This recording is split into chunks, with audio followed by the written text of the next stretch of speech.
Jayo Jagannatha, Jayo Jagannatha, Jayo Baladeva, Jayo Subhadra.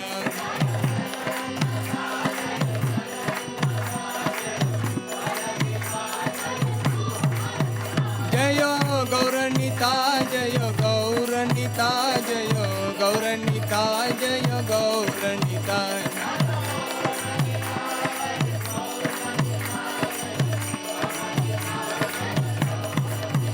Jaya Jaya Prabhupada, Prabhupada, Prabhupada, Jaya Jaya Prabhupada.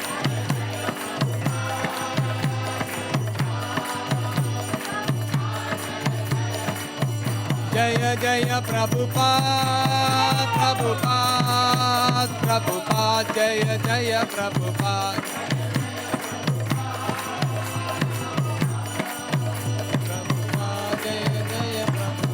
Nitai Gaurav Hari Bol, Hari Bol, Hari Bol, Nitai Gaurav Hari Bol. Hari Bol,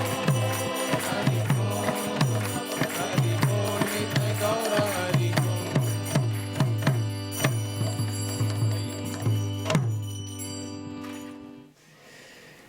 Hare Krishna, very, very happy to be amongst all of you. It's a very nice setup here. I have never come here before. Beautiful setting. Nice place. Later on, I guess we will get time to explore and go and see the cows and see the property here. How many of you have been here before? So many. How many have never been here before? Okay, quite a few. So I hope we will be able to come here regularly because it's a very nice setup, nice beautiful little temple here. And pictures connected with our topic today. Very interesting, very nice. Who has done this? Huh?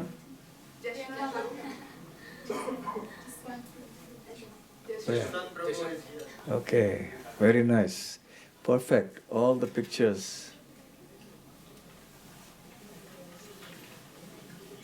Yeah, connected to Akrura's taking Krishna away from Vrindavan. They're all here. Excellent, very nice. How many of you are coming from Melbourne? How many from Sydney? How many from Canberra? How many from any other place apart from the ones I mentioned? Where are you all come from? Bendigo.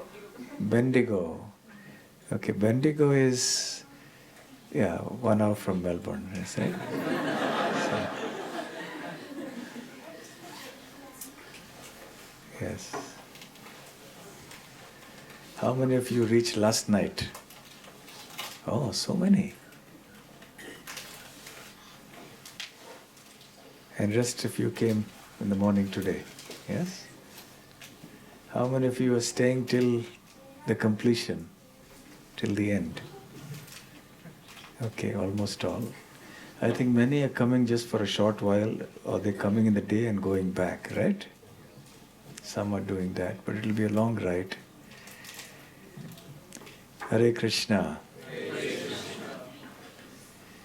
So generally when we are in such a gathering, we come for many purposes. We come first of all to hear and chant about Krishna. Correct? Number one, most important reason. Number two reason, we come to associate with devotees. Number three, we come to take a little break from our worldly life. It's a good break. Nice greenery, nice sattvic atmosphere, in harmony with nature. Very useful, it facilitates our consciousness. It's a good stress buster. So that's good, we're coming here to refresh ourselves spiritually, mentally, physically, and then go back charged for our future activities. So let's take the full advantage of this. Try to see that in these 2 days you minimize your connection to the rest of the world. Your business, your job, whatever you've left home, whether it's in Melbourne or Canberra, Sydney, Bendigo, anywhere, don't think too much about that. Just focus on these objectives, why we are here, and then we'll relish it. Do we have the kartal? Yeah.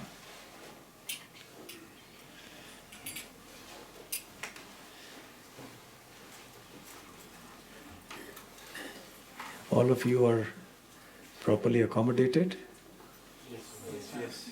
Anyone hasn't got accommodation so far?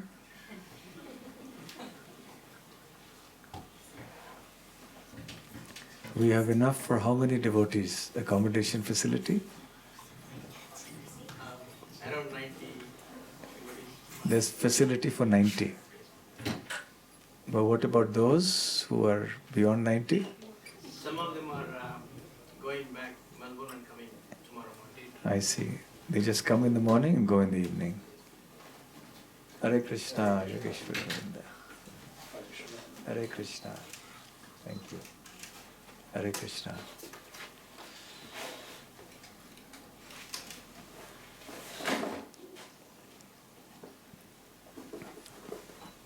Do we have a clock somewhere? It's there. Yeah, thank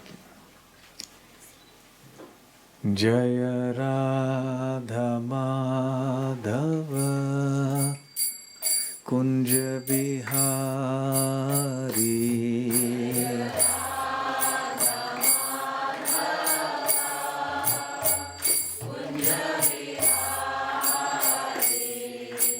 Jaya Radha Madhava Kunja Bihari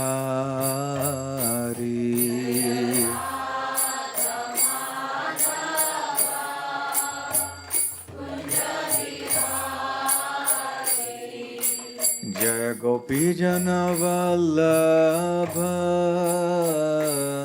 Girivaradhari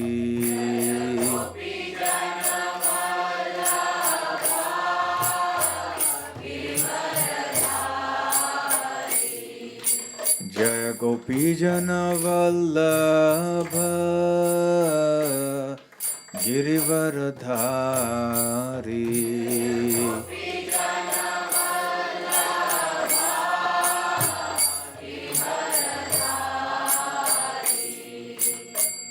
Yashodanandana Braja Janaranjana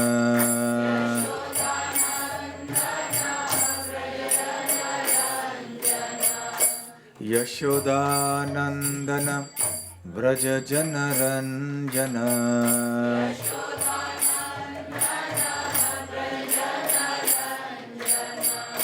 Yamuna Tira Vanachari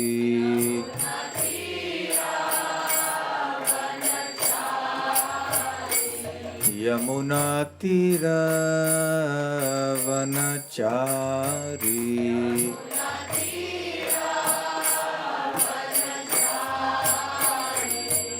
Jaya Radha Madhava Kunja Bihari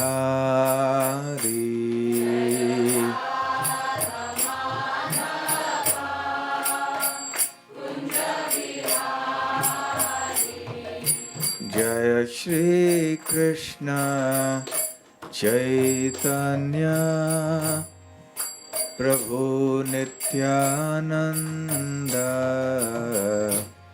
Shri Advaita Gadadha Shrivasadi Gaura Bhakta Vrinda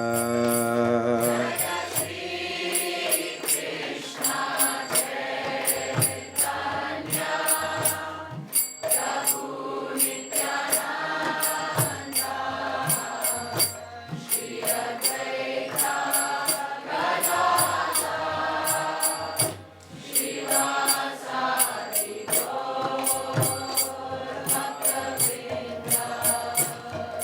Hare Krishna, Hare Krishna, Krishna Krishna, Hare Hare, Hare Rama, Hare Rama, Rama Rama, Hare Hare.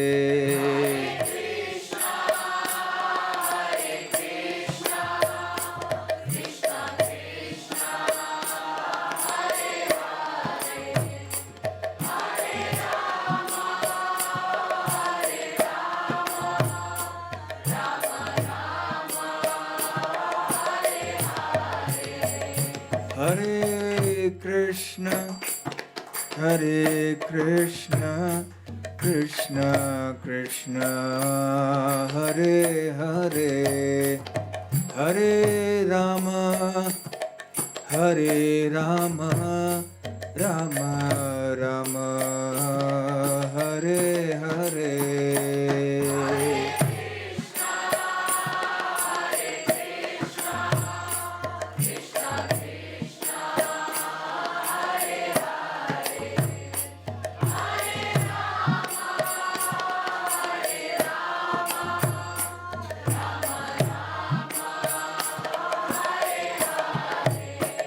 Hare Krishna, Hare Krishna, Krishna Krishna, Hare Hare, Hare Rama, Hare Rama, Rama Rama, Hare Hare.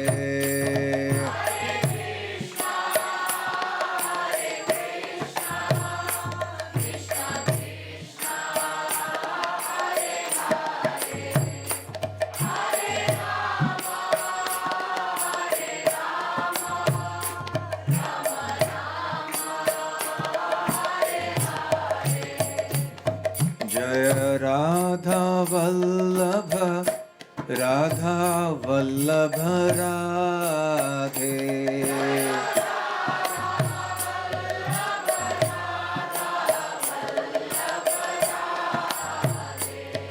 Jaya Gauranitai Jaya, Gauranitai Jaya, Gauranitai Jaya, Gauranitai.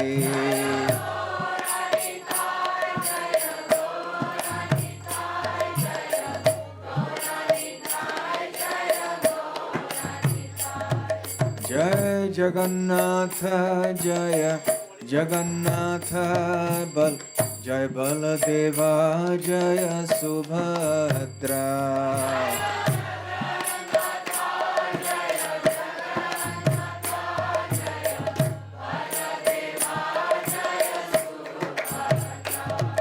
Jaya Jaya Prabhupada, Prabhupada, Prabhupada, Jaya Jaya Prabhupada.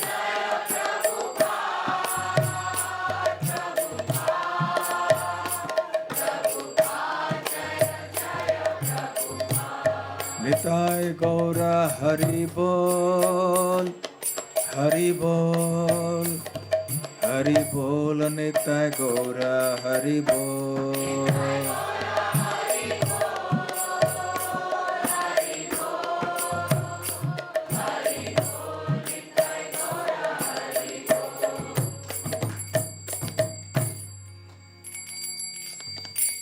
Jai Om Vishnupad Paramhansa Parivrajaka Ashtottara Satra His Divine Grace Abhay Charanar Vinda Bhaktivedanta Swami Srila Prabhupada Ki Jai Ananta Koti Vaishnava Vrinda Ki Jai Shri Shri Radha Vallabha Ki Jai Grantharaj Śrīmad Bhāgavatam Ki Jai Nitai Gaur Premanande.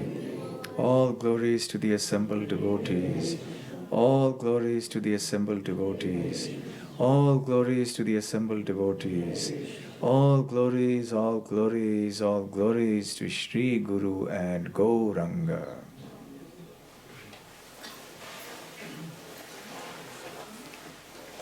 Om Ajnana Timirandhasya Jnananjana Shalakaya Chakshurunmilitam yena Tasmai Shri Gurave Namaha.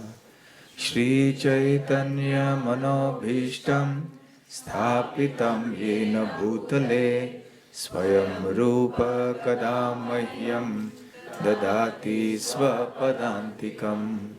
Vandeham Shri Guru Shri Yuta Padakamalam Shri Gurun Vaishnavamscha Shri Rupam Sagrajatam Sahagana Raghunathanvitam Tam Sajivam Sadvaitam Savadhutam Parijana Sahitam Krishna Chaitanya Devam Shri Radha Krishna Padang Sahagana Lalita Shri Vishakhanvitamscha Namo Om Vishnu Padaya Krishna Presthaya Bhutale Śrīmate Bhaktivedanta Swami Niti Namine Namaste Saraswate Deve Gauravani Pracharine Nirvishesha Shunyavadi Paschatya Deshatarine Mukam Karoti Vachalam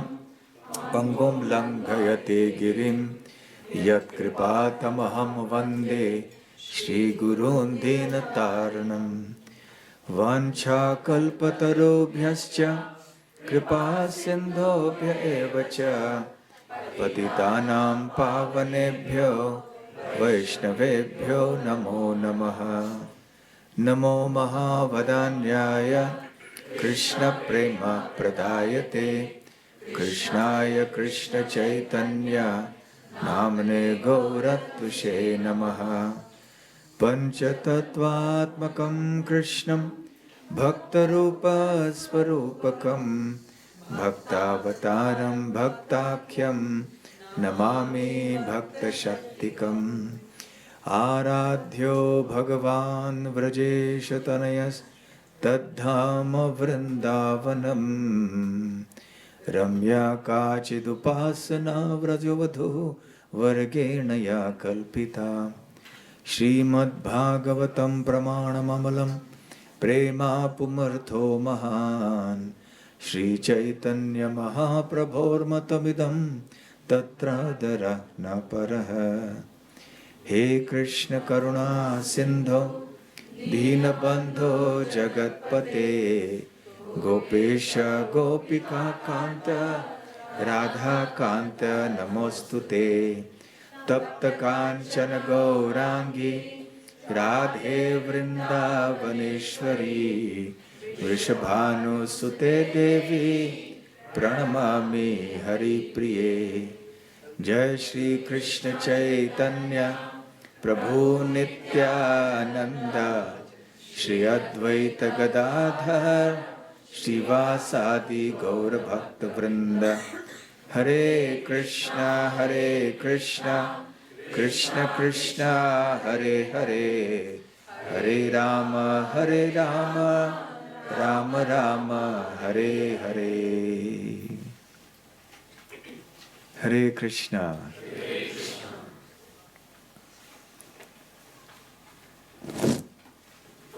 Hearing Krishna Katha is not just a means to an end. It is also an end in itself. Generally in this world, we're accustomed to doing things with some objective, some material objective especially. So people go for a job because they want the salary, they need the money. Or someone goes and watches a movie because he or she wants some entertainment. So people do things with an objective. There is a difference between the means and the end. In Krishna consciousness, however, the means and the end are the same. Because everything in Krishna consciousness is absolute. One time someone asked Srila Prabhupada, why do you chant Hare Krishna? He said, so we can chant more Hare Krishna. So it's not that we are chanting Hare Krishna so that we can get some benefit materially, so we can become rich or something like that. No. Yes, we are chanting Hare Krishna so that we can become pure devotees, so we can develop pure love of God. Yes. But it's not that once we develop pure love of God, then we will say, now I have become a pure devotee, so now I don't need to chant, because the goal is achieved, the purpose has been fulfilled. Now I have got pure love, Krishna Prem, so now what is the need to chant Hare Krishna? No. The chanting of Hare Krishna continues even then. In fact, actually the real chanting of Hare Krishna begins at that point. Now we are only preparing to chant Hare Krishna. All the way chanting Hare Krishna, Hare Krishna, Hare Krishna, Hare Krishna, Hare Krishna. Yes, we are preparing. We are in the probationary period, in the training period. When we actually reach the stage of pure devotion to Krishna, that is when our real chanting will come. It's like the difference between the raw mango and the ripe mango. Mango is mango. It's the same mango. But it has different taste when it's ripe and when it's raw. So when the mango is raw, then it is a little sour. But when it becomes ripe, then it is very sweet. So similarly, we are chanting the same Hare Krishna mantra, whether we are in our initial stages of Krishna consciousness, or whether we are very advanced, or whether we have become pure devotees of Krishna. The same Mahamantra, the same chanting continues at all stages in our life. And once we become pure devotees, then we will chant Hare Krishna even more, and then the chanting of Hare Krishna and hearing Krishna Katha will become very sweet. It will become sheer, unadulterated nectar. Then we will want nothing else.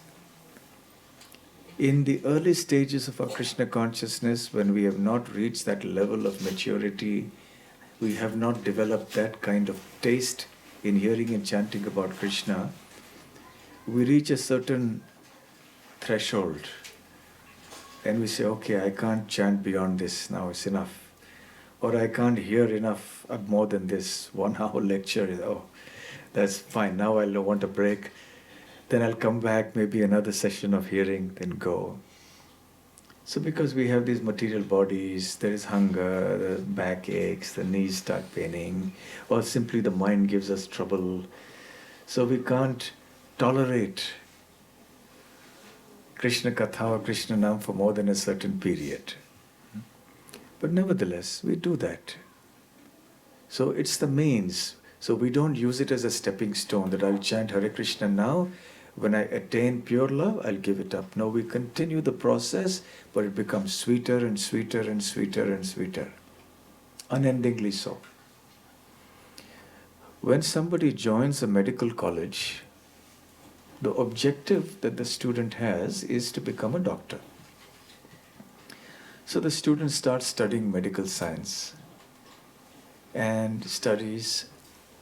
So then the same subject is also considered after graduation, after finishing medical school. Now it's not that the doctor, once the student has graduated and become a doctor, that he or she will study some different subject altogether. The same subjects. But there is a difference. Now the person is qualified to be a doctor. So the same subjects were studied, but earlier it was a training period. It was a learning period. And once the graduation has taken place, then the actual real business starts. Now you actually start practicing medicine. Earlier also you were doing medicine, but you were preparing for it. Similarly, when we go back to the spiritual world, or even before that, when we become very pure devotees, then we're actually doing the real business that we're supposed to do. to hear and chant about Krishna and love Krishna and serve Krishna. Now what we're going through is the preparatory period for that. We have got into this school, this college, International Society for Krishna Consciousness. And we are all at different levels of progress on this path. But how do we prepare for that ultimate stage? By keeping on practicing this. So this is called sadhana bhakti. Bhakti in practice. And when we attain perfection, it will be called sadhya bhakti. Bhakti in perfection. Sadhya and siddhi. Siddhi means perfection. So there's practice and there is perfection. So by practice, we become perfect. So we have to go on practicing hearing and chanting about Krishna till we get more and more taste, till we become perfect. And then the hearing and chanting will become very, very sweet. So therefore there is no difference between the means and the end in Krishna consciousness. So our scriptures, the Bhagavad Gita, Śrīmad Bhāgavatam, Nectar of Devotion, etc., all our Bhakti Shastras, they speak about the importance of hearing Krishna Katha. Yes?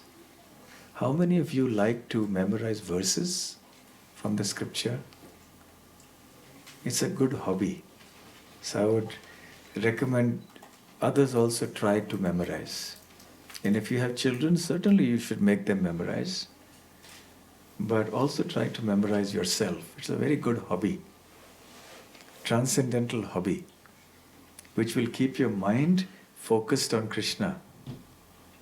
So even when you're walking on the street, for example, either you chant Hare Krishna in your mind, or you're remembering a verse, Dehi no smanitha, Dehi no smanitha, Dehi komaram yavanam jara. Yes, you're practicing. Of course, don't make it so obvious that some passerby thinks there's something wrong with you. What are you muttering to yourself or something? Personally, that is how I learned all the verses, walking on the street to the bus stop, in the trains. We used to carry little cards. And we had at that time in the Brahmachari ashram some devotees whose service was to wash the pots of the deity. Once the plates came from the altar, then they would wash the plates. Then they would place cards. So the basin was here and they would be washing and they would be reading. And Dehi no smanitha, Dehi komaram yavanam. They would recite. They would make cards or they would have the sheets in front of them. It's a nice hobby. So I would heartily recommend all of you also try to learn verses, memorize them. Not just memorize them, but you should know the word for word meaning. You should know the translation also. So when you know the meaning of the verses, it becomes so much easier to understand and remember. So can any of you tell me any verses in our scriptures that tell us about the importance of hearing Krishna Katha? Yes. Śrīmad Krishna Wonderful. Shrinvatam Svakataha Krishna Punya Shravana Kirtanaha. Then Hridyantastohi Abhadrani Vidhunoti Suhrit Satam. So what is the meaning of this verse? Śrīmad Katha Krishna. So when one hears Krishna Katha, Punya Shravana Kirtana, that hearing it itself is pious activity. Punya Shravana Kirtana. Yes, the act of hearing about Krishna in and of itself is a very pious activity. Hridyantastohi Abhadrani, that cleanses the heart. Hridihi antaha sthaha. So the heart, the inside, the core of the heart is cleansed of what? Abhadrani. All the abhadra, all the unwanted things are cleansed from the heart. Hridyantastohi abhadrani vidhunoti. Vidhunoti means completely cleansed. Suhrit satam. For those who are the real devotees of the Lord. Very nice. Any other verse? Yes. Srimati Kunti there is Shrinvanti Gayanti गृह्णन्त्यभिक्षशः स्मरन्ति नन्दन्ति तवेक्षितं जनाः त एव पश्यन्ति अचिरेण तावकं भव प्रवाहो अचिरे भव प्रवाहो परमं पदाम्बुजम्. Excellent, very nice. And especially if you chant it nicely, then it becomes all the more sweet. So what is the meaning? Shunvanti gayanti. Shunvanti is to hear. Hear. Gayanti is to sing. Shunvanti gayanti grinanti, to receive like that. Accept, yes. To accept. Shunvanti gayanti grinanti abhikshnashaha. Continuously. Smaranti, remembering or memorizing. Smaranti nandanti. Or to take pleasure in others who are doing so. The three activities of hearing, chanting and remembering. Nandanti. Tavehitam janaha. So those who do that, those people who do that. Ta eva pashyanti. Those people who do this, pashyanti, they get to see. Taveva pashyanti achirena tavakam. Achirena, not in a long time but very quickly. Achirena, not chirena. Achirena tavakam. Bhava pravaha paramam padambudam. And what do they get to see? The two lotus feet of Sri Krishna, which will end the cycle of birth. Wonderful. So padambujam, ambujam means lotus, pada means feet. So one will get to see the lotus feet of Krishna. So by hearing about Krishna, by remembering him, by glorifying him, and accepting such katha, and by taking pleasure in it and taking pleasure in when others hear about it, then what happens? We see the lotus feet of Krishna. Bhava pravaha uparamam. By seeing the lotus feet of Krishna, the pravaha or the current of the world will cease. That means one will get liberated from this material existence upon seeing the lotus feet of the Lord, which happens when one constantly hears about Krishna, chants about Krishna, remembers Krishna, etc. Very nice. What else? Anything else? Any other verses? Yes.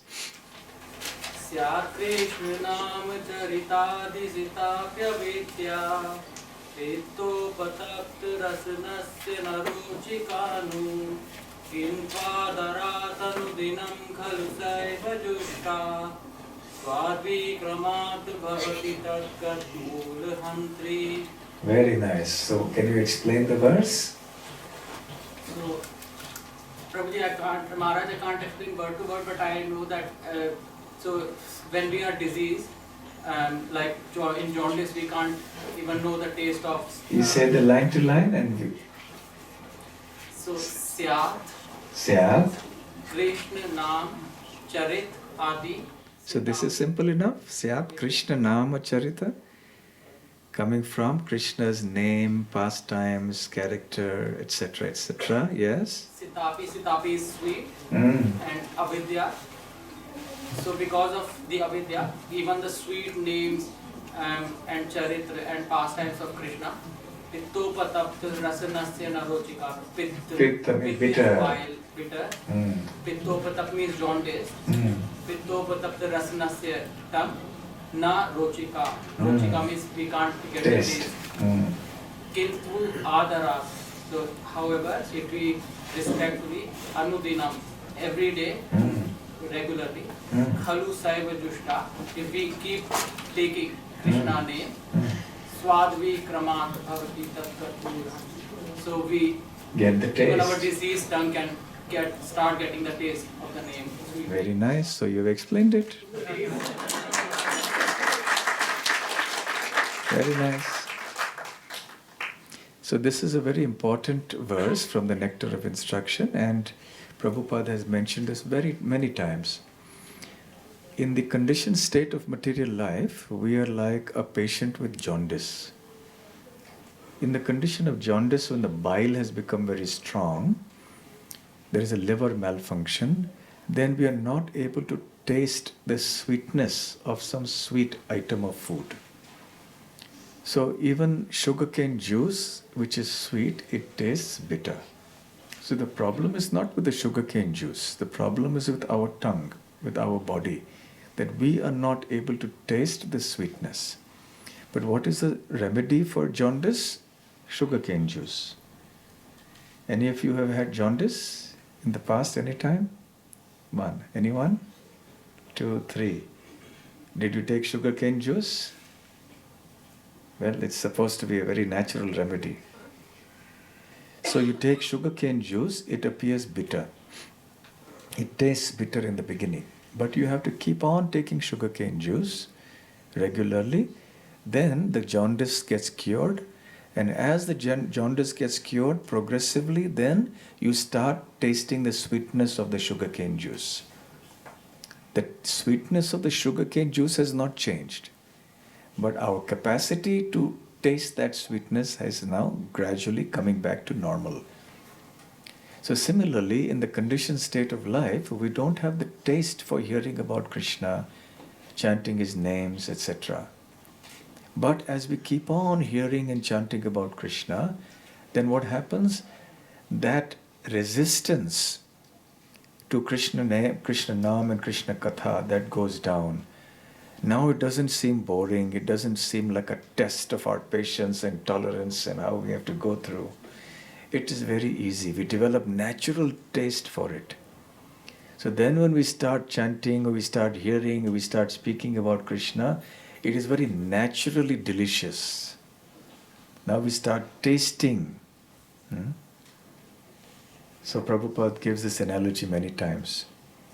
So Prithu Maharaj makes a prayer in the 4th canto of Śrīmad Bhāgavatam, where he prays for millions of tongues and millions of years. So if someone were to ask him, my dear sir, why are you asking for millions of years? He said, because I want to hear about Krishna.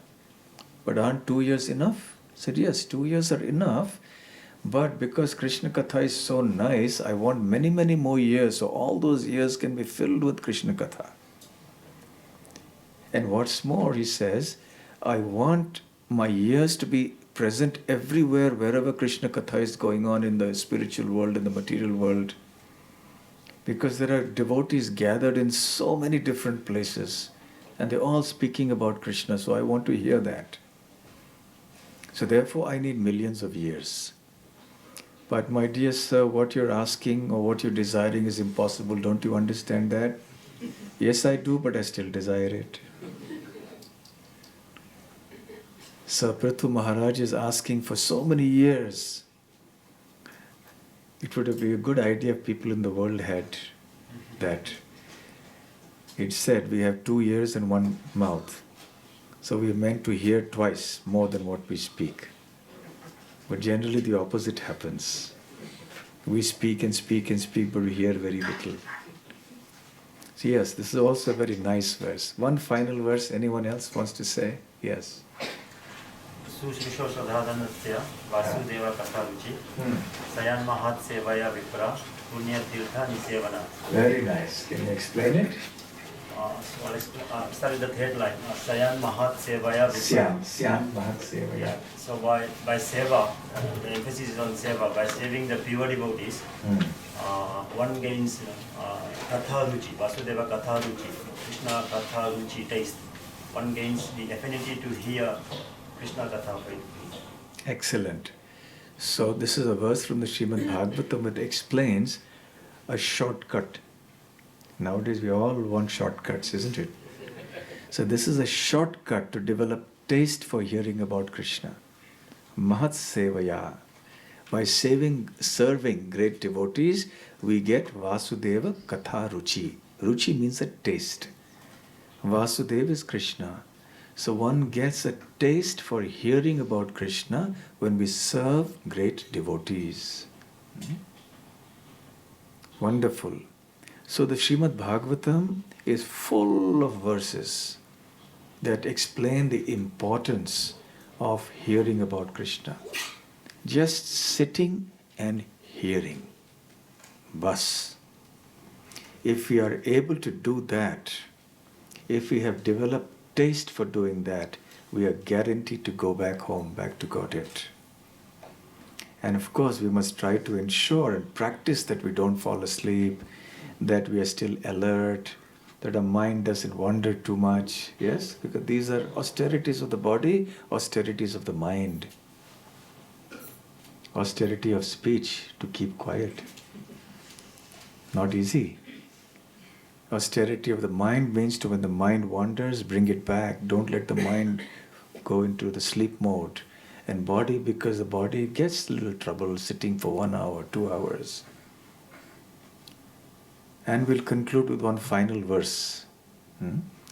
Satam prasangan mama virya samvido bhavante hritkarna rasayana katha tad joshanad ashva pavargavartmani shraddha ratir bhaktir anukrameshyati.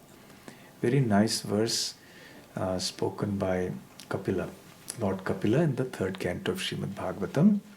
Satam. Satam means those devotees. Prasangan. If one sits in the wonderful association of devotees of the Lord, Mama Virya Samvido. Kapila is the Lord himself. So he says, if one sits in the association of devotees and hears about my glories, Satam prasangan mama virya samvido bhavanti hritkarna rasayana katha. Then this katha will gradually become very tasty, it will become very pleasurable to the ears and to the mind. Tad joshanad ashu apavarga vartmani. Then very quickly one will make progress on the path of liberation, which is called apavarga. This material world is called pavarga.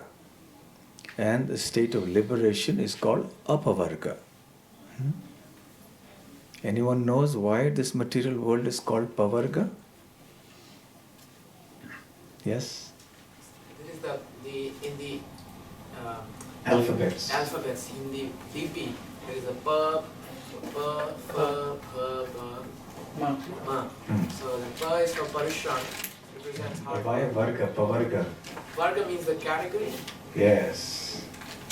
So each of those alphabets, They represent the normal course of action a worldly person has to undertake. yes, Starts with hard work, yes, which is parishram. And because of very hard work, sometimes they foam, like a donkey would foam when it has a lot of load on the back. So fa is that pena, Fena.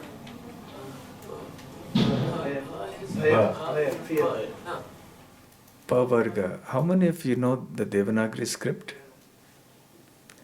Ka, kha, ga, ga, ga, a, I. How many of you know? Raise your hand. Most of you know. Most of you, yes? So each line is called a varga. So you have ka varga, ka, kha, ga, kha, nga, right? Ta varga, ta, tha, da, tha, na. So similarly, you have pa varga, pa, pa, ba, bha, ma. Isn't it? So each of these stands for certain things. We describe the material world. Pa means parishram, hard work. In this material world, everyone has to work hard. Even the king of the forest, the lion, has to work hard. Pa, and working, you foam at the mouth, like a donkey does. That's called pena. Ba, bandhana, bondage. Because one is working, one implicates oneself in the laws of karma. Sometimes pious activities, sometimes sinful activities. So there's bandhana, bondage. Pa, pa, ba, and then bha. Bha means bhiti, fear. There's always fear that our desired possessions and etc. will be taken away from us. What will happen tomorrow? Fear about so many things. And ultimately ma, mriti or mrityu, which is death. So this is a description of the material world. Pa, pa, ba, ba, ma. So if someone asks you, what is the nature of this world? What do you learn? Well, this world is pa, pa, ba, ba, ma. When you go back to India for a holiday, people ask you, what is this world? What have you learned? Pa, pa, ba, ba, ma. And then you can explain, this is what the world is. So this is pavarga. But the opposite of that is apavarga. So Kapila Dev says that for one who sits in the association of devotees and hears about Krishna, it will sound very pleasing to the heart and to the ears.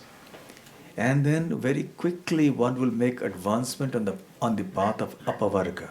Apavarga vartmani. Vartmani means the road, the path. One will make quick advancement in the path of liberation from material existence. And Shraddha, Ratir, Bhaktir, Anukramishyati. Anukramishyati means step by step. There are three things that will happen gradually. Shraddha, that means one will get faith. Rati, one will develop taste, and Bhakti, one will develop pure love for Krishna. So simply by sitting in the association of devotees and hearing about Krishna, one will develop faith. It will progress into taste for hearing about Krishna, very strong taste, and then eventually it will lead to pure love of Godhead, which is the ultimate goal of life. And then, of course, hearing about Krishna continues. So how important it is, this act of hearing about Krishna. So please do not think it is something ordinary. So when we get the opportunity, we should try to go to class, to lectures, whenever it is possible. That will also give us increasing taste and ability to chant our rounds better, to do more kirtan, to do more Krishna consciousness, generally speaking. So in such retreats, we should focus on hearing and chanting about Krishna. So this is our objective of coming here.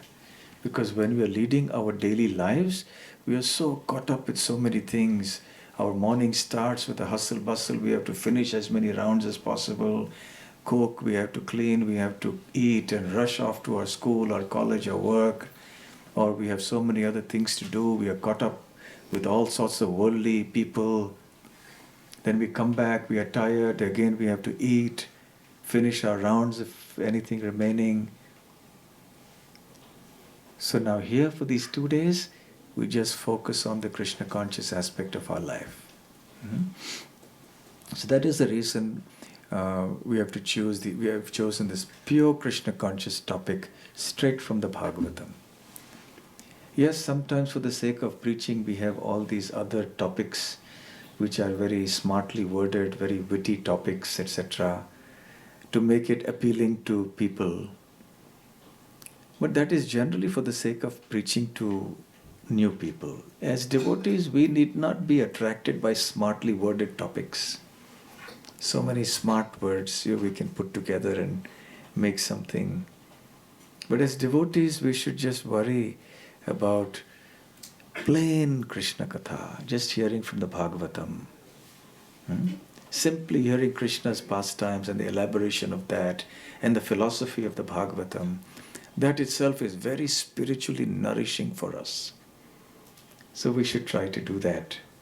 So now this time, for this retreat, I have chosen the topic, Akrura's taking Krishna away from Vrindavan.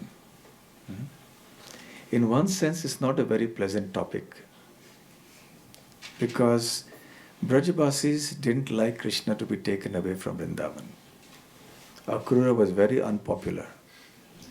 If Akrura ever stood for election, he would lose his deposit. If he said, I want to stand for election in Vrindavan, you would lose your deposit. You know what it means to lose your deposit? If you stand for election, you have to pay a certain amount of money as a deposit. And if you get less than 10% of the vote, then your deposit is forfeited. You lose that deposit. And this is done so that people will not frivolously just put in their name to be candidate. So there is a risk that you lose all that money. So only serious candidates will apply. So if Akrura ever stood for election in Vrindavan, he would probably lose his deposit. Nobody would vote for him because he was called Akrura. But the Brajabasi said, you don't live up to your name. Akrura means one who is not krur. Krur means cruel. So, Akrura means one who is not cruel, but the Brajabasis and especially the Gopis said, you are the most cruel person because you are taking Krishna away from us. So, what is the topmost cruelty in this world? Sending somebody to hell or taking somebody's money away. Yes, all these things are very cruel, undoubtedly. But the most cruel thing in life is to take someone away from Krishna. That is the most cruel thing, because that is the root of all other cruelty. That is the root of all other misfortune and suffering and misery. So if we are with Krishna, then we'll be happy and a pathway will open to us for eternal happiness in the spiritual world.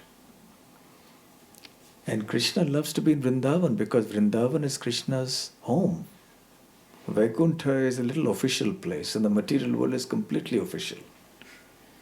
But Vrindavan, that is Krishna's home. He loves to be there. He loves to just be like a cowherd boy there. So for us as devotees of Krishna,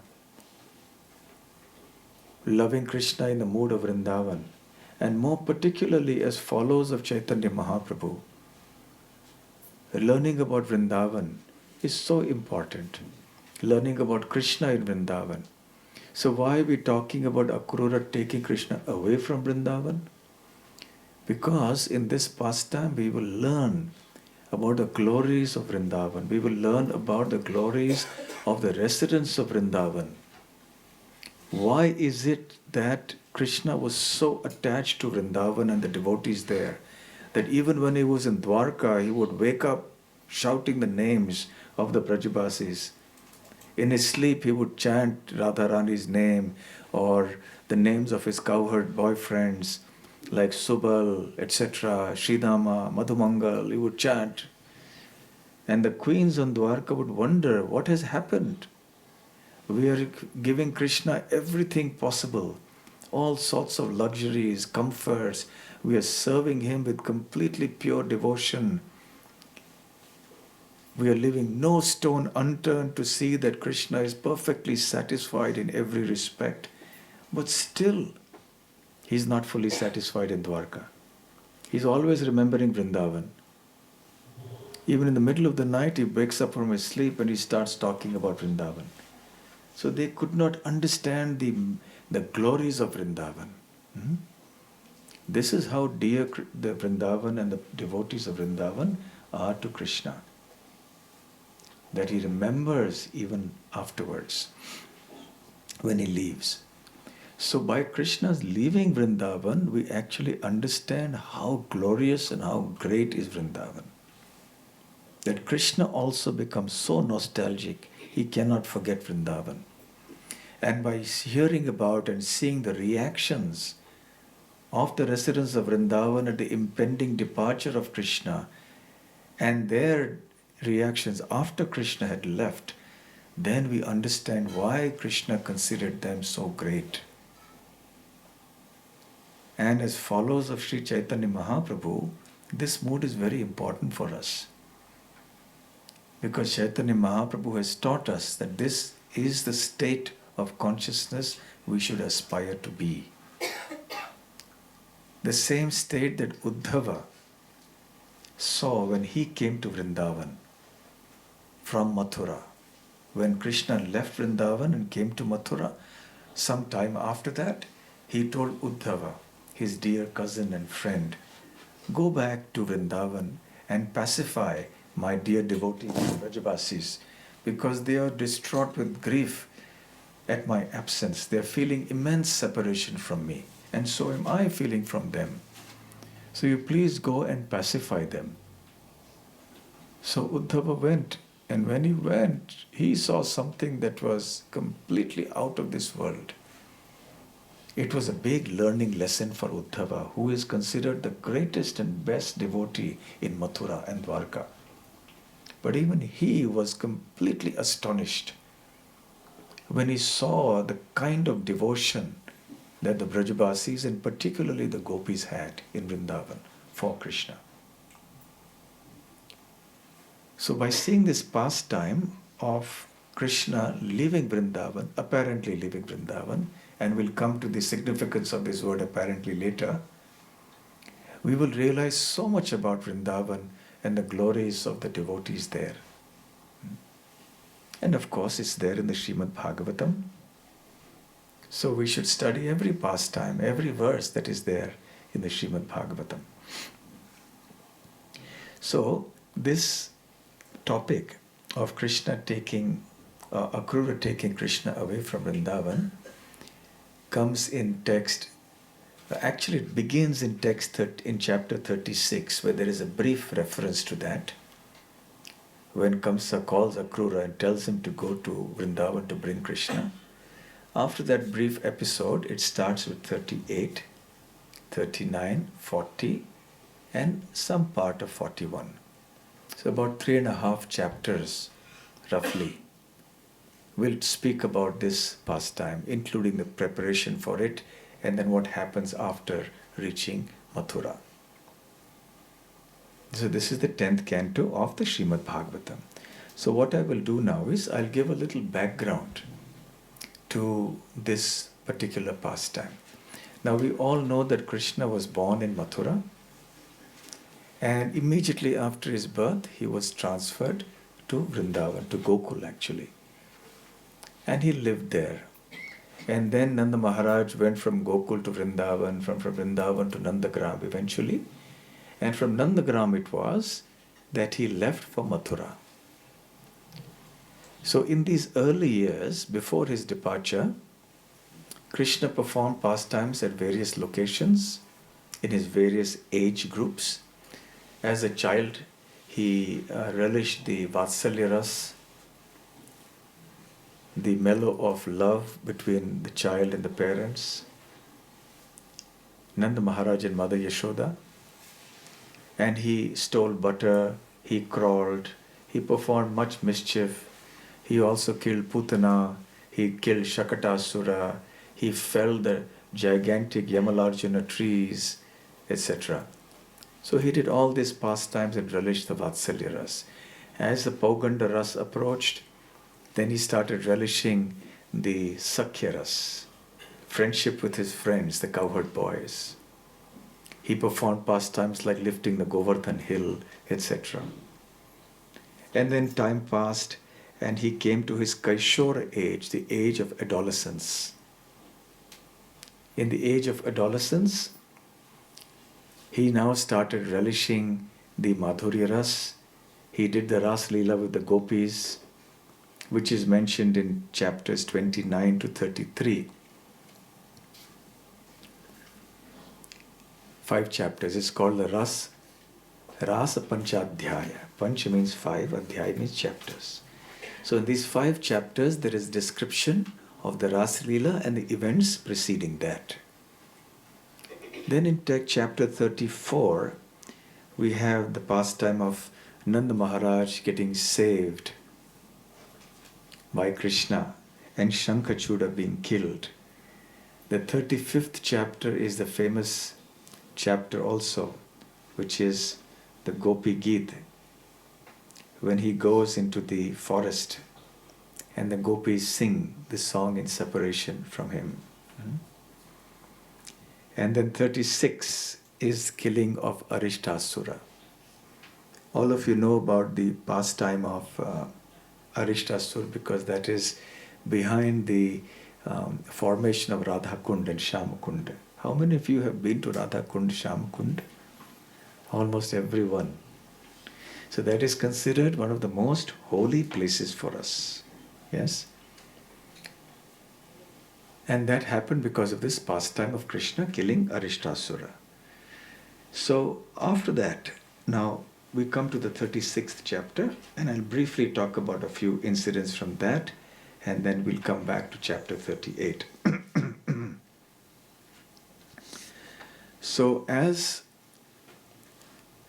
Krishna was performing his pastimes in Vrindavan, Kamsa was getting more and more anxious. And he was thinking, how can I get rid of this Krishna? And just at that time, Narad Muni came. And Narad Muni informed Kamsa that, you know something? Krishna, who is in Vrindavan, is actually the son of Devaki, and Balaram is the son of Rohini. Now, so far, Kamsa had been led to believe that Krishna was a son of Yashoda in Vrindavan, and so was Balaram. He thought that the 8th child of Devaki was actually a girl. And that was a girl who, when he caught, she slipped out of his hands and she went up in the sky. She was Yogamaya.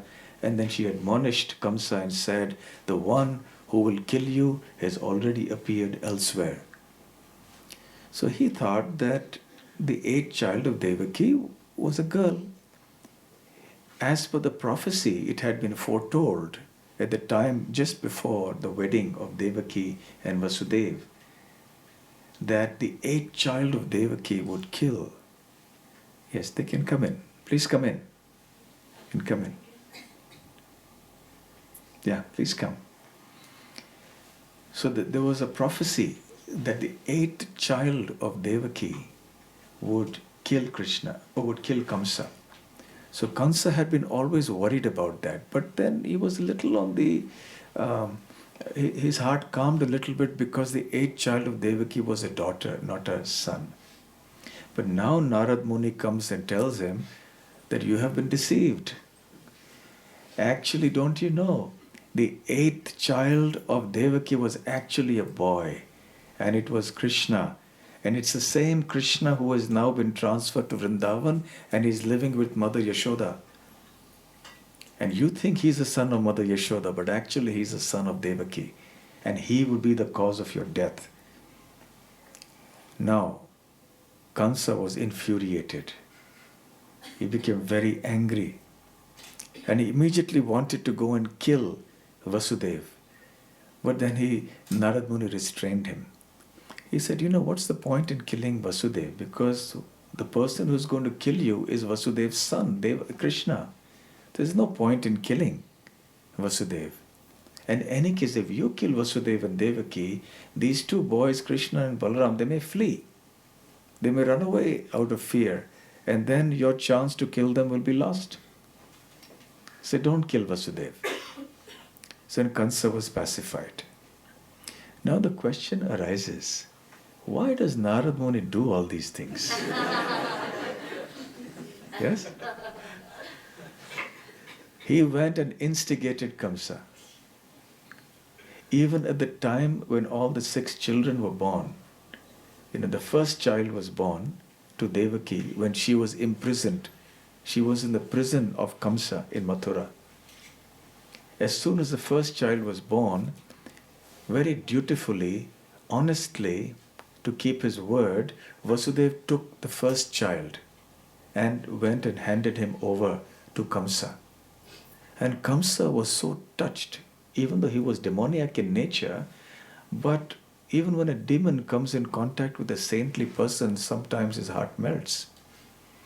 So Kamsa was struck with wonder to see the honesty and integrity of Vasudeva. Which father would do such a thing?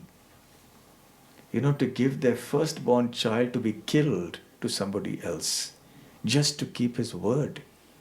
So Kamsa's heart melted. And he said, no, actually, please take him back, Vasudeva, because the prophecy foretold that it would be your 8th son, not your first son. So I have nothing to fear from the first child. So take him away. So Vasudeva went back happily, but still in his heart he knew the demoniac people can't be trusted. Because they say one thing now, they change their minds later. So never trust such people. So he went back thinking something's amiss. He's going to come back for the child, I know that. And sure enough, Kamsa did. But why did he do so? Because Narad Muni came. And what did Narad Muni say?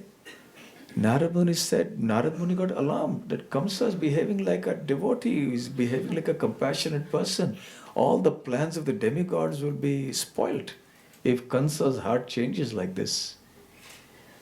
So he went to Kamsa and said, my dear Kamsa, why have you been so compassionate? What happened? You've released the first child of Vasudeva and Devaki. So Kamsa said, actually, I have nothing to fear from the first child. It's only the 8th child. But Narad Muni said, my dear Kamsa, you are such a simple-hearted person. So innocent. Don't you understand? The 8th child.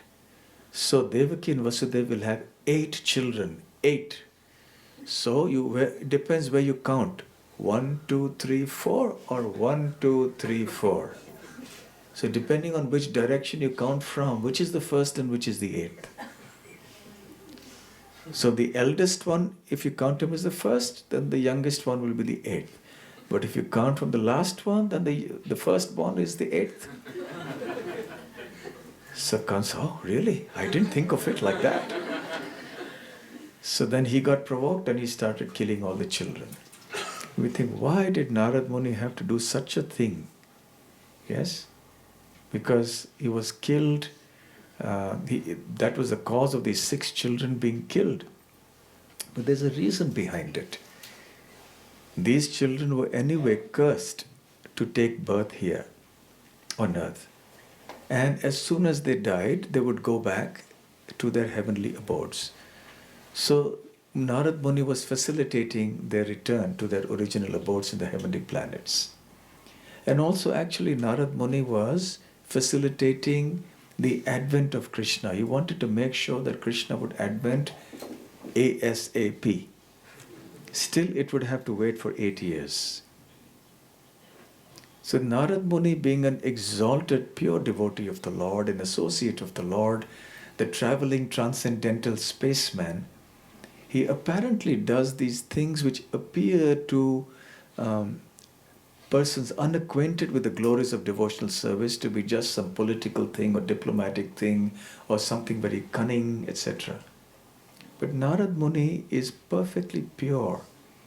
His heart is not filled with negative emotions like hatred and envy and so on. He has no duplicity in him. In the 36th chapter here, Narad Muni has been referred to as Deva Darshana.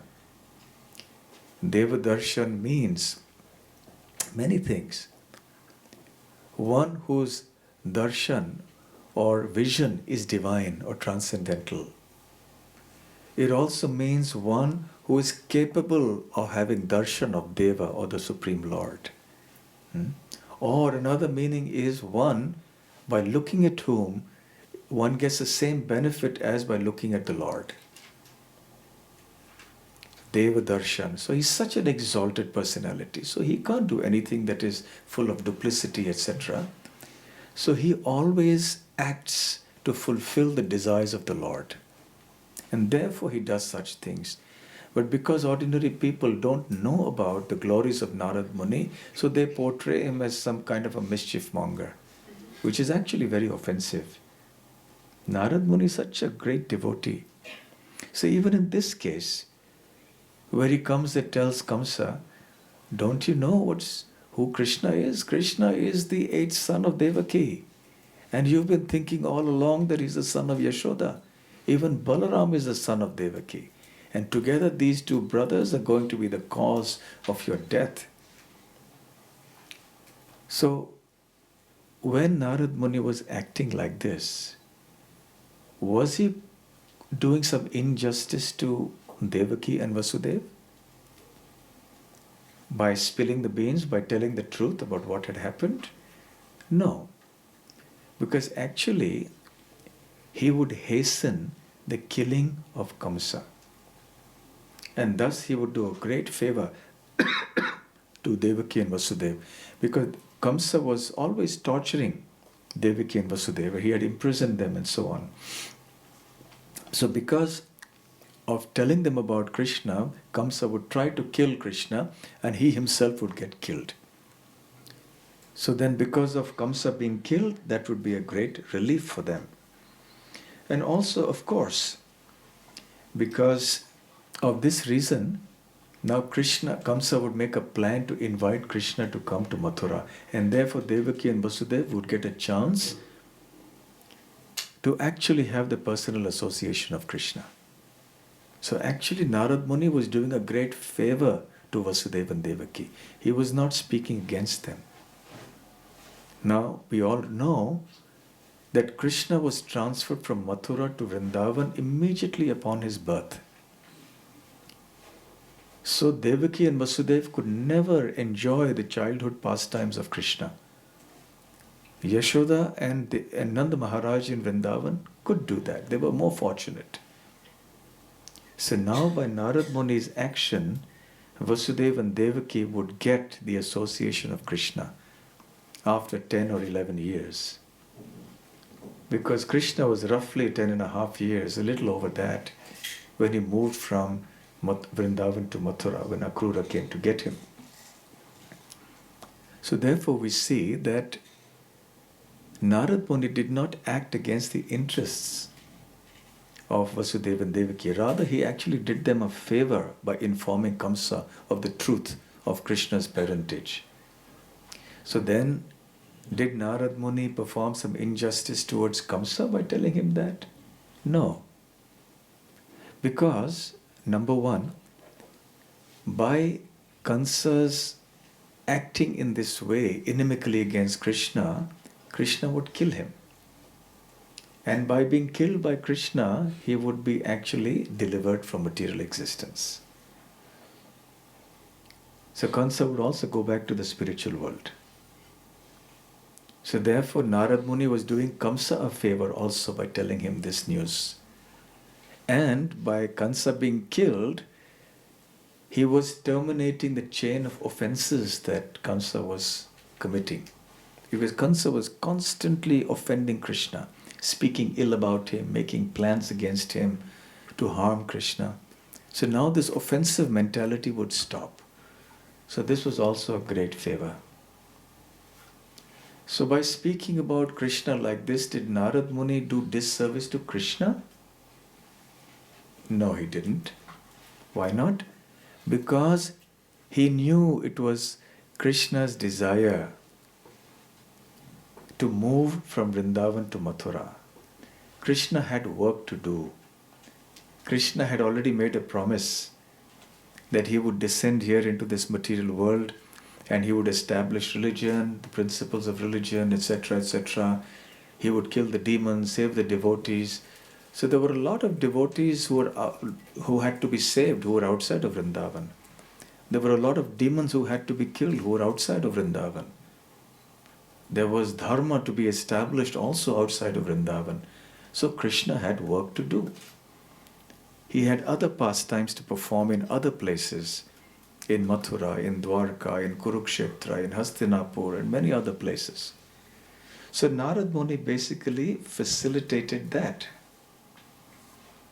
So he knew this was Krishna's desire ultimately. And of course, it was for the benefit of the world also. Because this would mean that Krishna would now move on from Vrindavan, he would kill more demons, and he would also perform more sweet pastimes everywhere. So we can see that the actions of Narad Muni were not opposed either to Kamsa or to Vasudeva and Devaki or to Krishna or to the whole world. That is how a pure devotee acts. When a pure devotee acts, everything he does is for the welfare and benefit of everyone. Generally, when a conditioned living entity acts, his or her actions are beneficial apparently for someone but harmful for others. But when a pure devotee acts, the actions are beneficial for everyone. Even if these actions appear harmful to some people, even the curses of the pure devotees like Narad Muni are actually benedictions. That is how Nalakuvar and Manigriv, the sons of Kuvera, happened to be born as trees in Vrindavan. They were cursed to become trees, which is considered one of the lowest species of life in the material world. But what was the benefit? The benefit they got was that they were personally delivered by Krishna. when he pulled the grinding mortar which got stuck between the two trees, and he gave a big tug, and the trees came crashing to the ground, and Nalukuvar and Manigiriva emerged from the trees in their original heavenly bodies and returned after offering prayers to Krishna. So this is the way a pure devotee works. So in any case, Narad Muni spoke to Kamsa. Kamsa tried to kill Vasudeva. Narad Muni prevented him from doing so. And then Kamsa decided that he had to do something about this. So he called a demon whose name was Keshi. Keshi came in the form of a horse, and he entered Vrindavan neighing loudly. He was making fearful sounds with his mouth, neighing, and also with his hooves he was raising dust and creating big ditches into the ground. All the Brajabasis were petrified with fear. As soon as Keshi saw Krishna, he understood, yes, this is Krishna. And he rushed towards him with his mouth open. And he tried to kick him with his front legs. But of course, that was not successful. And Krishna then put his hands into Keshi's mouth, and his hand became red, like red hot iron, and his hand expanded, and ultimately Keshi choked to death. So this is the beginning of the 37th chapter. But his calling of Krishna, or of Keshi to send him there, was in 36th chapter. Then he called Akrura. And he spoke to Akrura and said, "My dear Akrura, please see, we have so many enemies in this world. Now I want to get rid of these enemies so that all the thorns from our path will be removed, and we will be able to enjoy sovereignty over the whole planet without any impediments. So my dear Akrura, please do a friendly favor to me out of respect. Go to Vrindavan and bring back Krishna and Balaram." So, demons also can be very diplomatic for fulfilling their own ends. So he knew that Akrura had a soft corner for Krishna. So he called him and said, "My dear Akrura," he held his hand, made him sit down with great respect, sat him down there and started speaking to him. So when it comes to buttering up someone to do your job, demons are very good at that. They can do that. They get harsh when it comes to it, but to fulfill their ends, they can act in a duplicitous way. So Akrura, please, I'm depending on you, just as Indra, the king of heaven, depended on Vishnu for fulfilling his objectives. So please go to Nanda's village, which means Nandagram. Go to Nandagram, where the two sons of Vasudeva are residing, and bring them here on this chariot.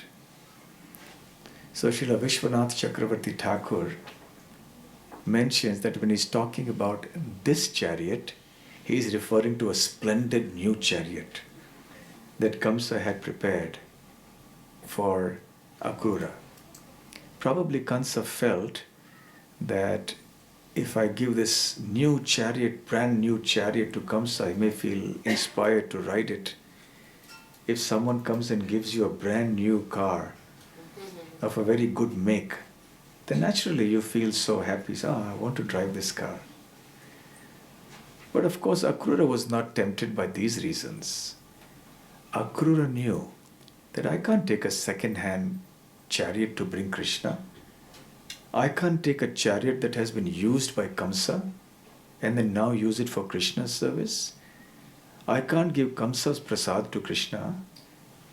When you use something, when Krishna uses something, it becomes his prasad. And then we use that in the 11th canto of the Śrīmad Bhāgavatam. Uddhava also says to Krishna that by accepting the remnants of your food, of your clothing, etc., one can become liberated from material existence. That is the reason we accept Krishna's prasadam. Even Krishna's clothes, we take them and we most respectfully keep them, we worship them. So everything that Krishna has used becomes his Mahaprasadam. So we have to use Krishna's Mahaprasadam. When we get new clothes, we should offer them to Krishna. When you get a new car, offer it to Krishna. But of course, don't get the kind of clothes that you can't offer to Krishna. Don't get the kind of clothes that Krishna would not like to see you in. So even medicines should be offered to Krishna before taking. So everything you get something new in your house, you get a new house, offer it to Krishna first. Because then we can accept that as Krishna's Mahaprasadam. On the other hand, we cannot use something and then offer it to Krishna. That is the opposite, and that is offensive. So Akrura was thinking that this is very befitting that a new grand chariot like this should be the one to bring Krishna in, because I can't use Kamsa's prasad for Krishna. Krishna has to be the first one to use this. So Akrura agreed, not so much because he was afraid of Kamsa or something, but he was eager to go and see Krishna. He was eager to go to Vrindavan. So therefore, Akrura said, all right. Kamsa went on and said that please tell also Nanda Maharaj that they should bring gifts of tribute, because they were, kings who, landlords who gave tribute to the big king.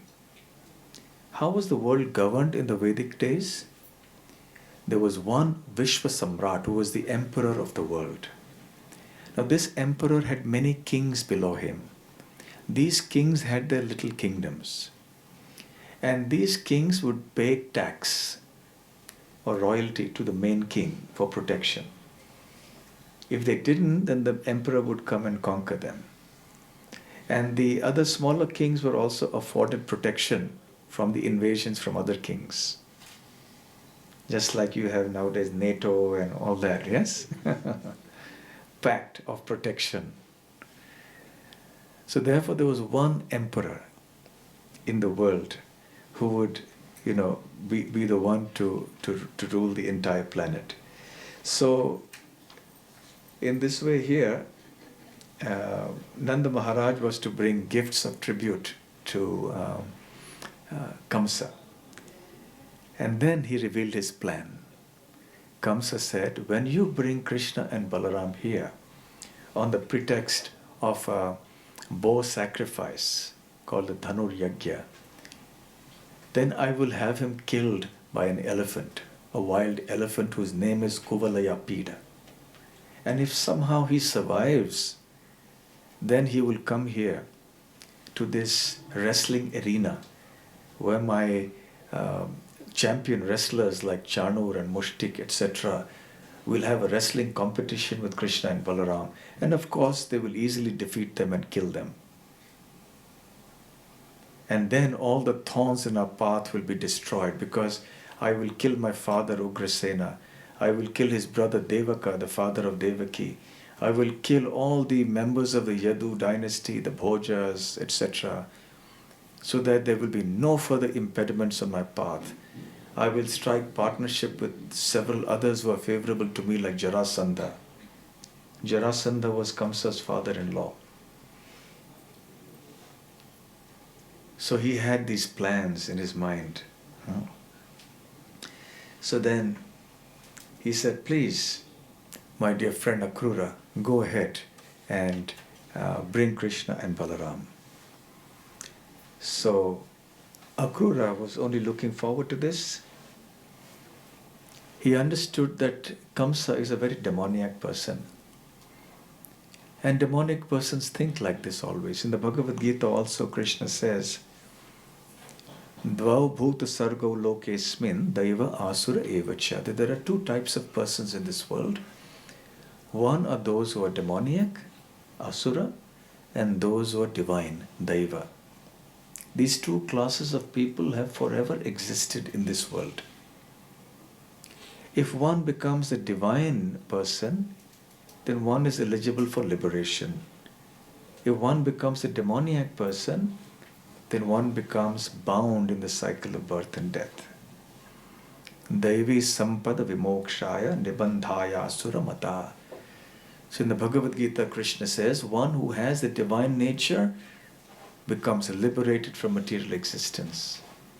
One who is equipped with the demoniac qualities becomes bound in this material world. So it is the nature of demoniac persons that they want to accumulate more and more in this world. They're always counting their assets. I have this much today. Idam adya maya labdham, imam prapsya manoratham.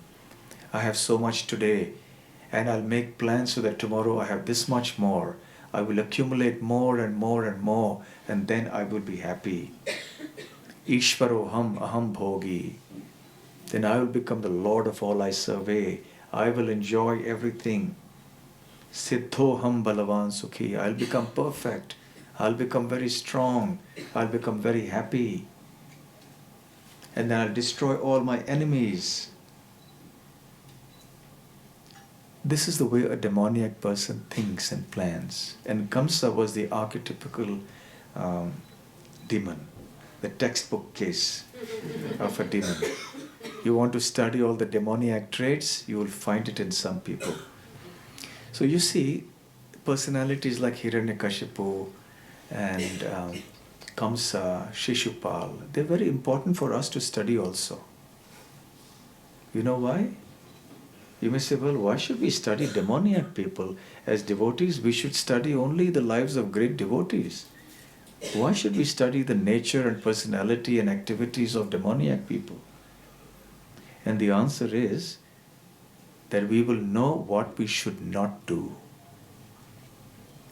When we study the great devotees, the lives of the great devotees of the Lord, then we understand what we should aspire for. Because their lives are tremendously inspirational. They're very purifying to simply hear about. But the demoniac people, great demons, powerful demons like Kamsa, Jarasandha, when we read them, we understand what Krishna says in Bhagavad Gita. We understand clearly the divine mentality, the demoniac mentality. So Kamsa is the perfect example of a demoniac person. So now that you understand my intentions, dear Akrura, please go at once and bring Krishna and Balaram to Mathura. So Akrura said, my dear king, you have expertly devised a process to get rid of all the impediments in your path. But still one should be equal in success and failure, since it is certainly destiny that produces results of one's work. Akrura wants to tell Kamsa, but he tells it in a clever way, and Kamsa doesn't get it. He wants to tell him, don't try to unnecessarily endeavor to change your destiny. A wise person is one who knows that there is no point in fruitlessly toiling against one's destiny. Unnecessary struggle against one's destiny is foolishness. A wise person works hard for improvement, for attaining higher goals in life, certainly. But such a person also realizes when to accept certain events or situations in life as destiny. And he or she doesn't waste time in trying to unnecessarily counter them. And anyway, these acts of countering will be in vain. So Akrura knew very well that whatever Kamsa did, death at Krishna's hands very shortly was destined for him. So he wanted to indirectly tell him, Kamsa, don't bother about it. Anyway, it's good that you're proposing this to me because I get a chance to go to Vrindavan. Because I get a chance to see Krishna. So it's okay with me, but your plans about becoming the emperor and so on and so forth, and protecting yourself and killing Krishna and Balaram is just like a pie in the sky. Phantasmagoria is called. Prabhupada used this word, phantasmagoria. You know what's phantasmagoria? It's like a flower in the sky or a pie in the sky. It doesn't exist.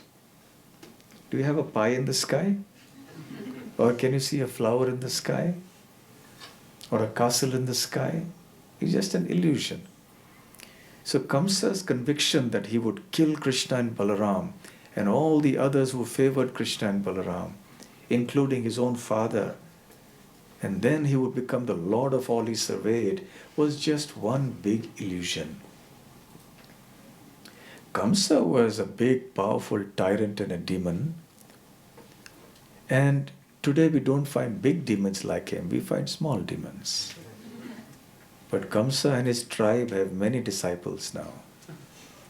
And modern day Kali Yuga is full of such people with a similar kind of mentality, even if they don't have the kind of power that Kamsa had.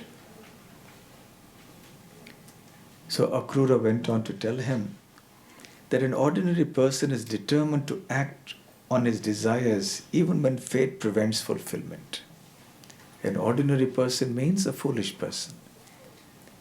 Even when it is clear, the writing is on the wall, so to speak, that a certain event is destined, and still somebody struggles and wastes time and energy to change that. That is not the consciousness of an elevated person. For example, King Parikshit. King Parikshit was cursed to die in 7 days by the son of Shamik Rishi. The boy was only 12 years old. But he had Brahma Teja, he had the power, Brahmanical prowess. Therefore his curses had to be fulfilled. So King Parikshit could have counter-cursed. He was a great devotee himself. He could have cursed the boy. He could have tried various ways to counteract that curse. He could have called the doctors and the army, and he could have done so many things, but he decided, why waste time? It's the Lord's desire. It's very clear that this is the Lord's arrangement. And the Lord wants it to happen. So therefore I should cooperate. I should not waste time and energy. And I should utilize these 7 days that I have at my disposal for making my life Krishna conscious. So he gave up his kingdom, installed his son Janmejaya on the throne, and immediately left for the banks of the Ganga, where he sat with the saintly personalities and asked them questions about how a person standing on the doorway of death should deal with life. What should be his duties? What should he hear about, chant about, etc. So in the same way,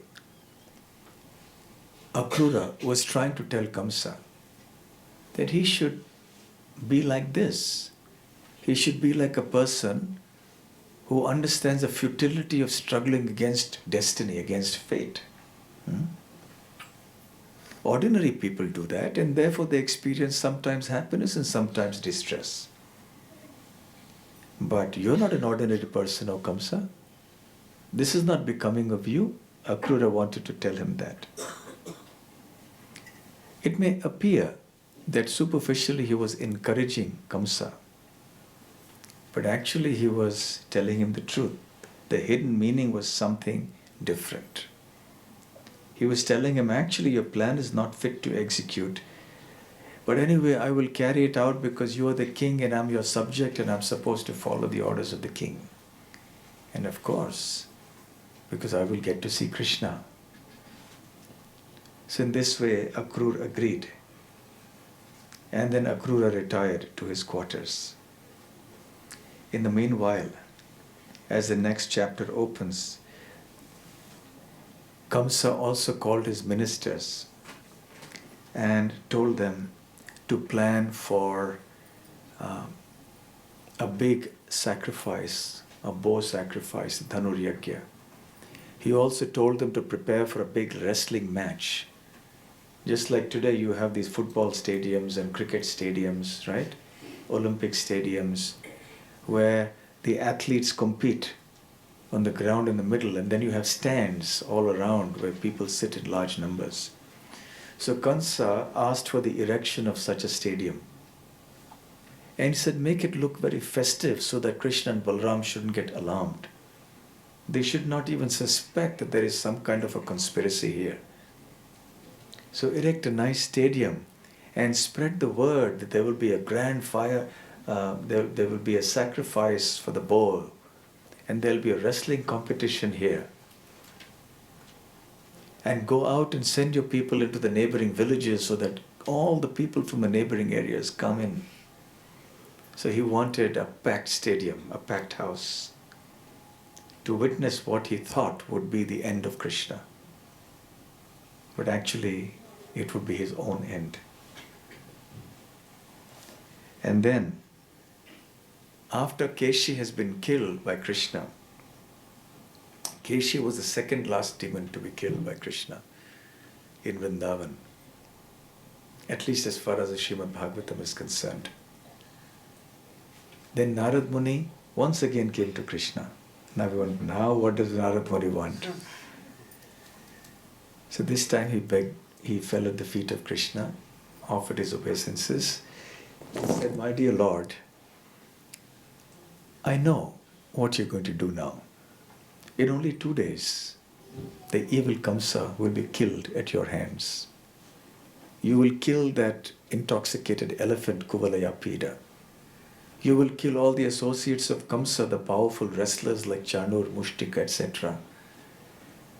You will go ahead and perform many other pastimes. You will shift from Mathura to Dwarka.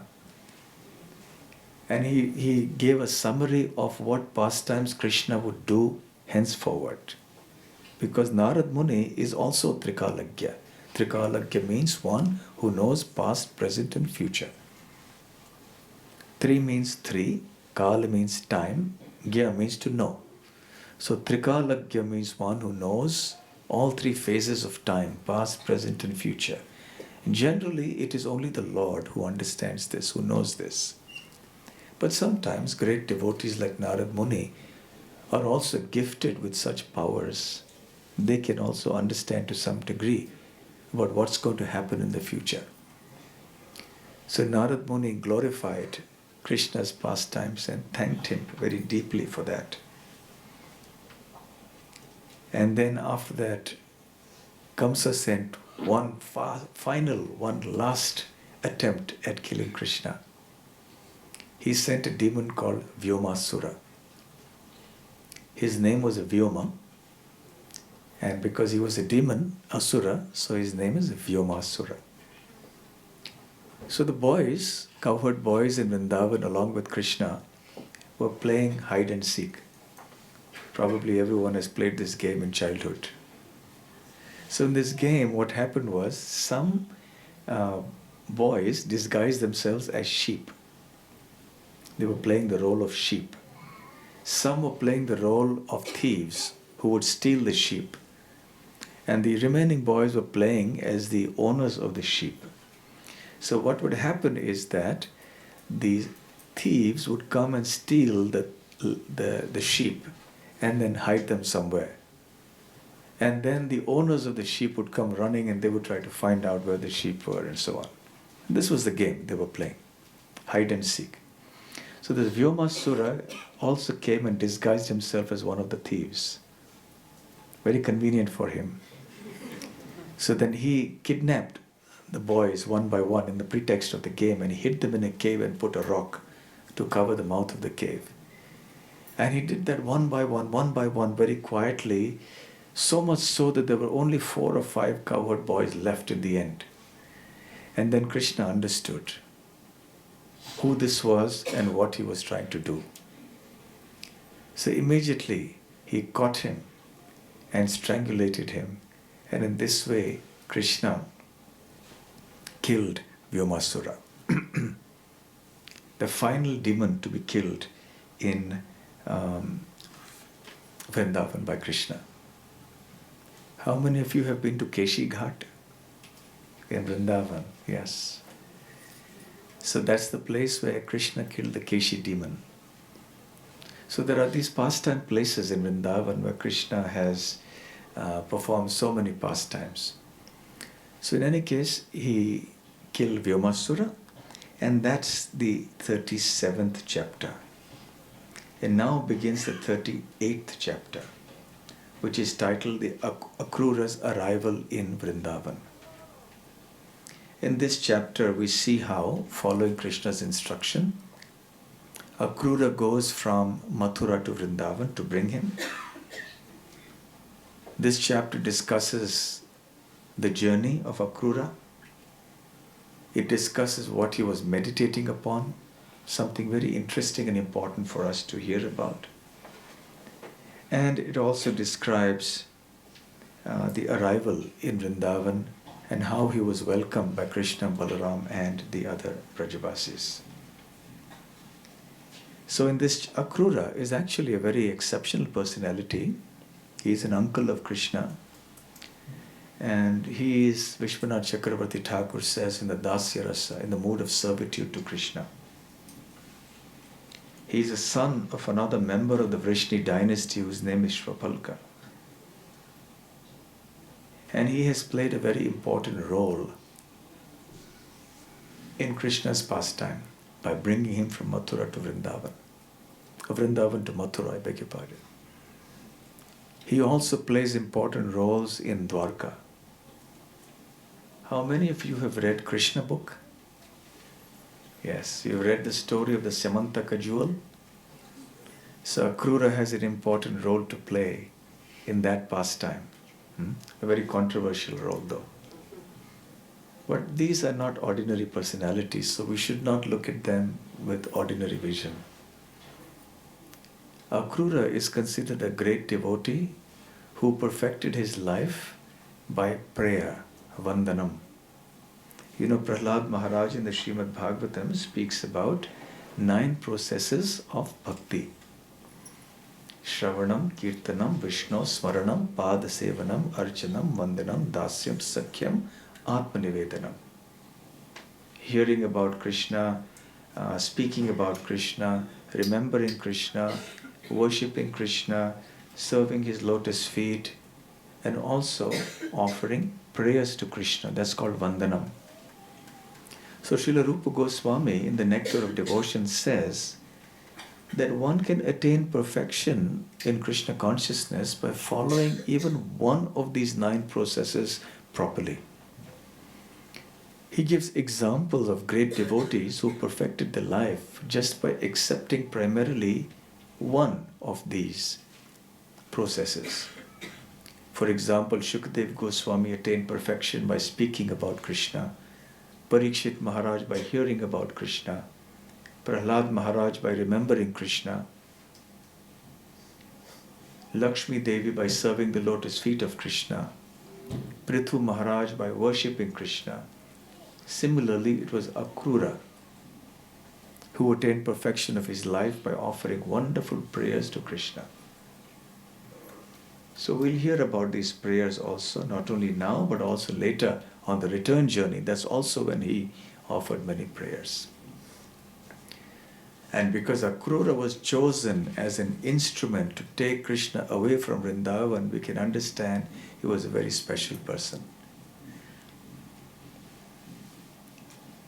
So Akrura is now very eager to go to Vrindavan. He is not fearful at all because he understands who Krishna is, how powerful he is, and that he will easily kill Kamsa. So now Akrura gets ready, he sits on his chariot, he sits on the morning of Ekadashi,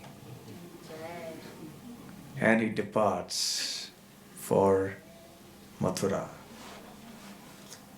And as he is traveling, of course, actually he reaches in the evening.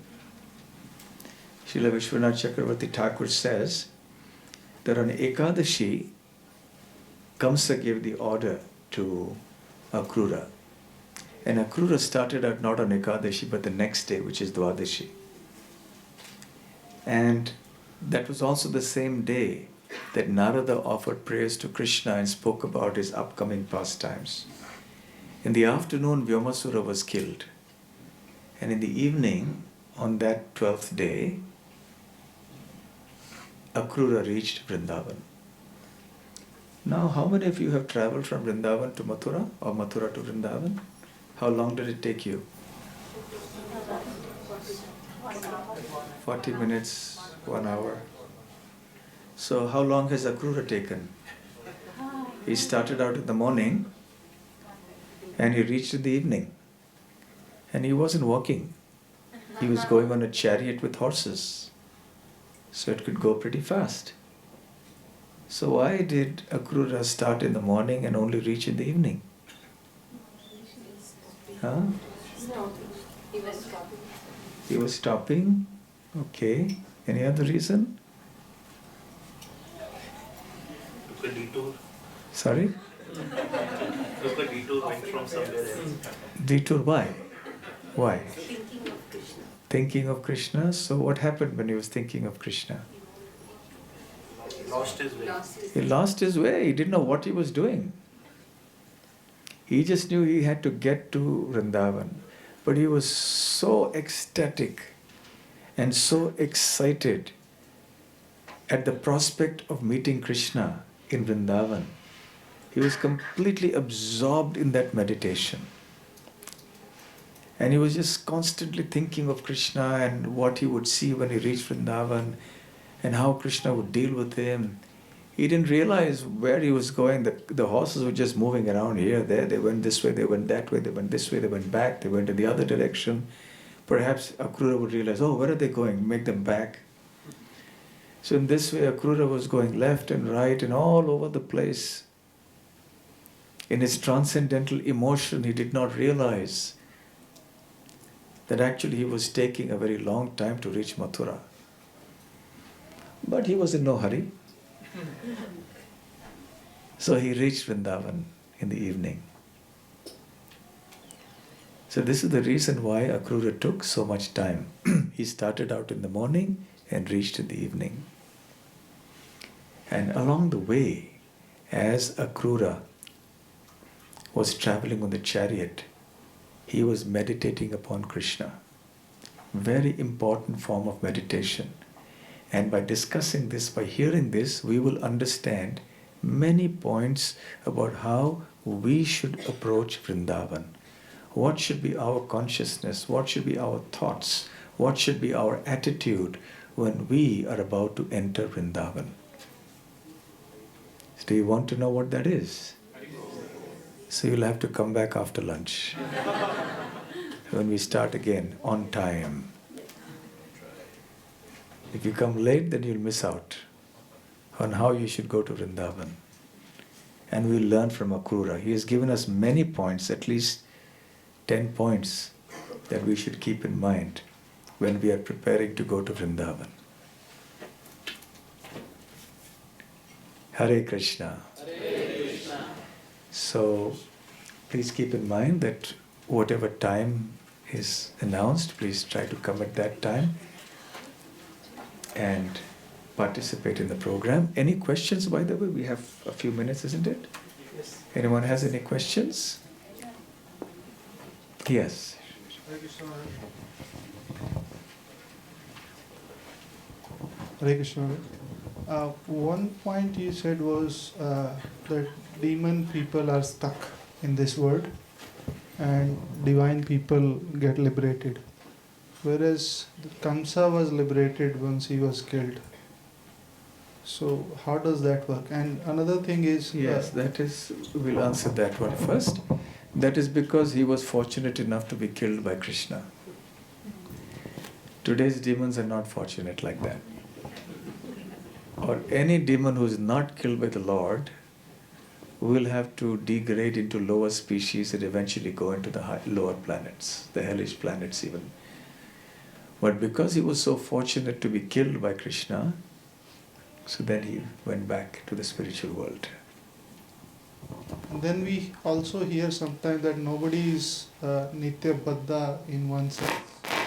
So if nobody is Nitya Baddha, then do the demoniac people still remain stuck in this world forever? The word Nitya Baddha means literally eternally conditioned. Nitya means always, Baddha means conditioned or bound.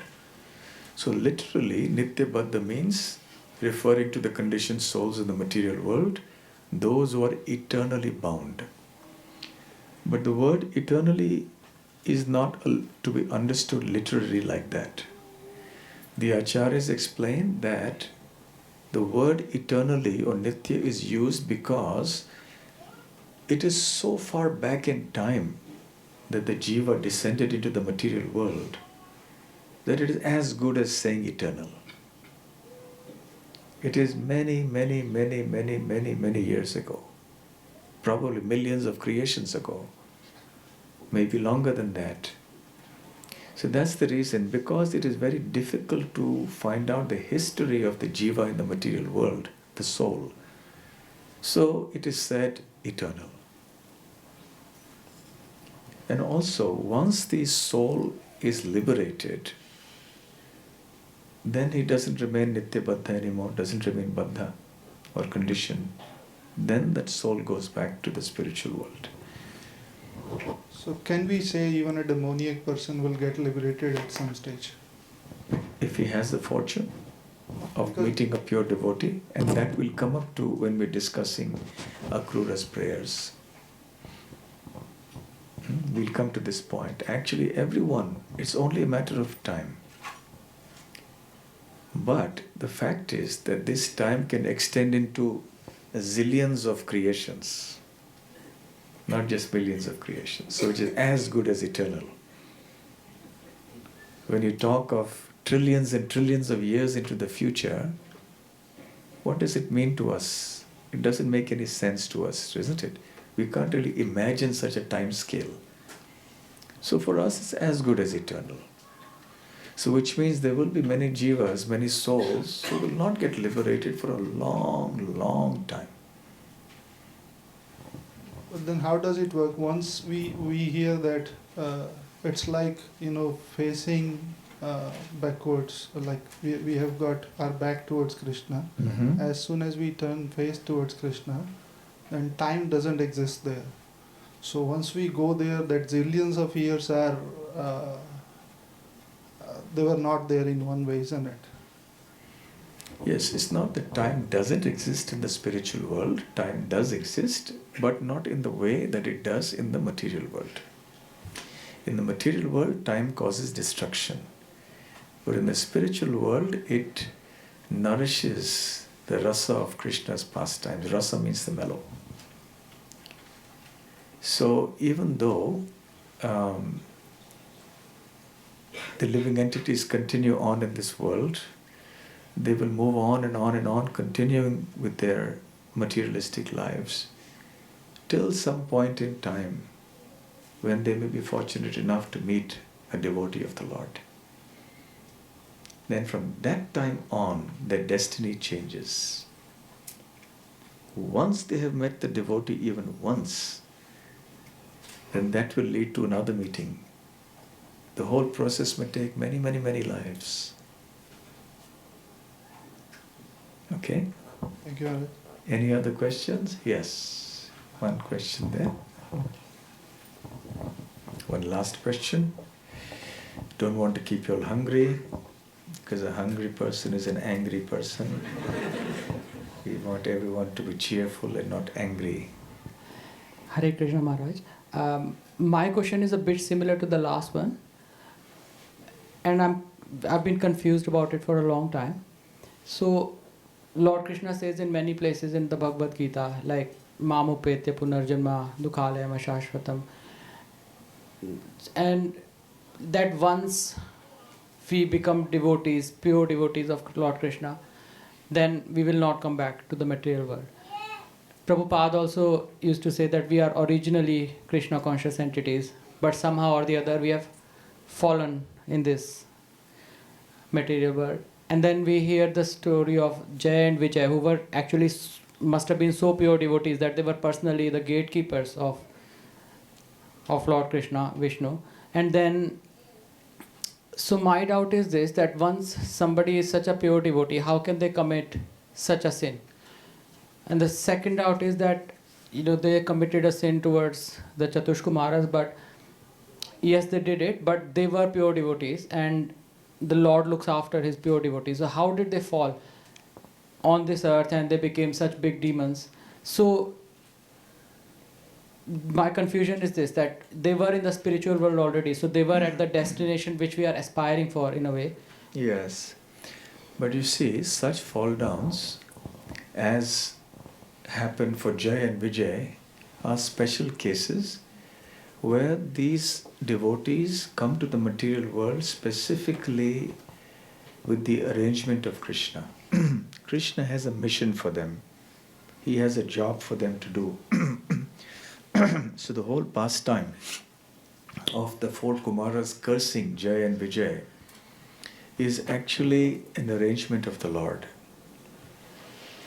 Because Krishna wanted these two to become demons, and then he had his other purposes to fulfill. You see, if there is a world champion boxer, is he going to agree to a challenge if you or I challenge him in a bout? No. He's going to look for some other champion boxer who's really a worthy competitor, isn't it? He's not going to fight with any random person. So similarly, when Krishna has to fight with someone to enjoy the mellow of chivalry, which is called the Vir Rasa, he can't fight with just any random person. He has to fight with a really powerful demon. But who's that powerful demon going to be? Sometimes there may be such demons on the earth, but sometimes there may not be. So then Krishna sends somebody from the spiritual world, look, you become such a powerful demon, and I'll come there and I'll enjoy fighting with you, and I'll fulfill many desires as a result of your advent here into the material world. So this is not an ordinary fall down from the spiritual world. Otherwise it is a fact. Prabhupada says one place, otherwise it is a fact that one cannot fall from the pastimes of the Lord, from the spiritual world. Okay? Thank you very much, Maharaj. All right, so we'll stop here. We'll take prasadam. All of you rest a bit, feel fresh, breathe the fresh air here, and mingle with each other, and we'll be back at the next time, whenever the program starts. Okay? Have a good stay here. Hare Krishna.